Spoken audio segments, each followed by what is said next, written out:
Hi, and welcome to section 1.1 on Econ 2 for the AQA exam board. What will we see today? Today we'll be looking at economic aims and macroeconomic indicators. Most governments will have these four aims below. We will look at these aims in more detail throughout the course, but we'll give an introduction here. The first aim is stable economic growth. A government will try to obtain a stable level of economic growth in the long run. They will try to avoid excessive short-term growth, as this tends to lead to a boom and bust cycle which is not desirable. Therefore, the government would aim for a positive, constant growth rate.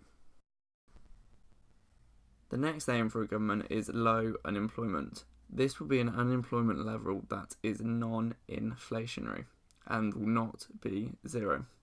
The government will aim for low unemployment because unemployed individuals are a waste of human resources. Also, often unemployed individuals claim benefits from the government, and this is costly for public resources. We will learn more about unemployment and how that leads to inflation later on in the course. The next aim for a government is stable inflation. Inflation is the rate at which the general price level of goods and services rises in the economy. Inflation erodes the purchasing power of economic agents. In the UK, the government has given the central bank, which is the Bank of England, a target of inflation of 2% per year. We would want inflation to be 2% every single year. Excessively high inflation or lack of inflation or deflation, which is when prices are falling, is not desirable for economies. And we will learn more of this later on. The final aim is a stable balance of payments on the current account.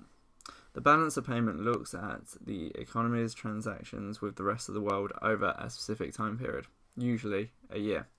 The government will aim for a sustainable level of the balance payments. All of these four aims will be explored further in section 3. However, it needs to be noted that these are not the only government aims. The government may have other aims such as the reduction of inequality, or environmental objectives such as moving the economy to an economy which is less reliant on fossil fuels and produces less carbon dioxide, or to run a balanced budget, or any other objective. Furthermore, there will be a conflict of objectives because certain policies will favour certain aims over other aims. For example, an expansionary fiscal policy can result in economic growth and lower unemployment, but it can cause inflation to rise. The government must decide what objective is their priority and choose their policies accordingly. Or if they don't decide which one is their priority, which one do they favour over another? Or are they willing to give up ground on one aim in order to favour another aim? For example, our example where we favoured economic growth and lower unemployment against the higher inflation. A government's priorities will also change over time. This is dependent on what is happening in the economy and also public pressure or public beliefs. For example, in the 1970s and 1980s, inflation was perceived as public enemy number one. This led to the government adopting policies in order to reduce inflation. Therefore, they brought inflation down and they increased the unemployment level in the economy. Whereas now, in the last election, it seems like a balanced budget seems to be a priority over all other goals. This can be seen by George Osborne and David Cameron constantly talking about the deficit and the borrowing of the UK government. If we are to look into the future now, considering that we've just had Brexit, it may be the case that the government lets go some of its focus on inflation and is willing to accept a higher level of inflation in order for unemployment to stay relatively low and for the economy to have strong economic growth. However, we will have to see what the government does in the future and what a Brexit Britain looks like. The final section looks at macroeconomic indicators. There are many macroeconomic indicators that we can look at. With respect to the 4 aims of our governments, we can look at these ones below. For economic growth, we can look at real GDP changes.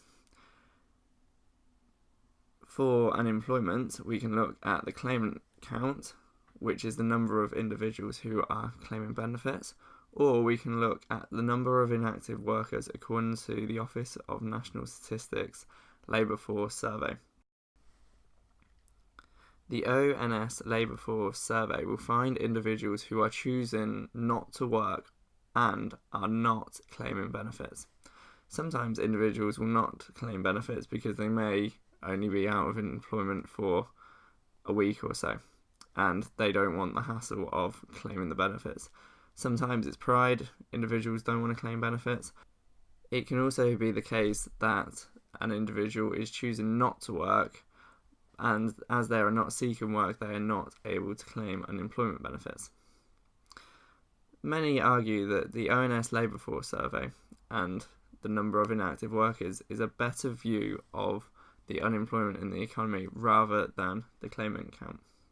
But we will look into this in more detail.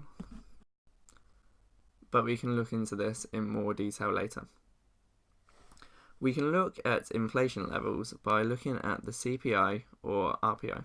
CPI stands for Consumer Price Index and RPI stands for Retail Price Index. The balance of payments can be looked at through the capital and current account. I'll explain in more detail what these are later on.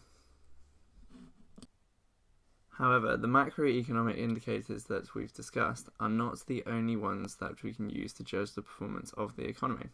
There are many others, such as the productivity of workers, both on a per hour level and a per worker level. Productivity is the amount of outputs that we get from a given amount of inputs. This is important because the more productive they are, the more resources that we can get from a given amount of resources. Productivity growth in the UK economy has been very poor since the financial crisis. This is a worry because productivity is one of the ways in which an economy can grow. An economy can grow by either using its resources for a longer period of time, i.e. rather than doing an 8-hour day, you do a 10-hour day, or using its resources at the same level, but getting more output from those resources. For example, still working 8 hours, but increasing your output by 25% or something like that. This is led to the productivity puzzle, which economists are unable to explain. Another indicator is the Consumer Confidence Survey. This looks at how confident consumers are. Many news reports have used the Consumer Confidence Survey since Brexit to show how consumers are feeling and to indicate whether there may be issues for the UK economy in the future. Another indicator is the level of private debt.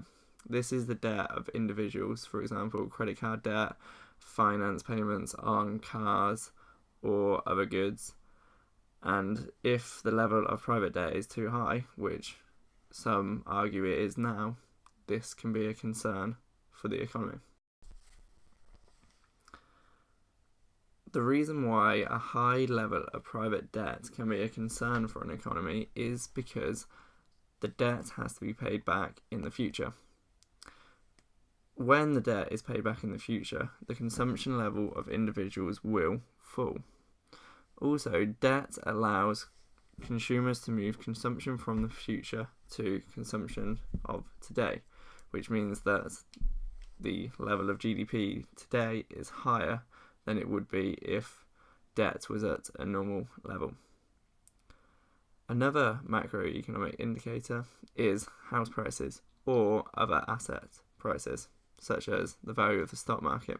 If there is an asset bubble in the economy, it can be an issue when the asset bubble pops. Sometimes it can be fine when the asset bubble pops, but other times it can lead to greater economic implications.